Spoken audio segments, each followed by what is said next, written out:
Bang, ayam goreng satu. Halo, abang. Itu roti prata ada tak? Roti prata. Hello, sir.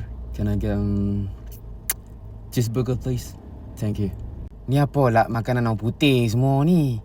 Masak lemak cili api tak ada ke? Yang podes-podes sikit tak ada ke? Halo, bang. Saya nak semua, bang. Kenapalah kecil sangat tulisan dan tak nampak? Apa yang tulis tu? Udang. Udang tak boleh lah gaut. Halah. I tengok you punya kedai itu ramai orang tapi you punya kedai kecil I boleh renovate, You mau Bang. Bagi saya burger satu bang. Burger. Hello, cik adik. Bagi saya protein satu. Bang, macam mana nak cakap? Tak apalah bang, saja lalu. Terima kasih.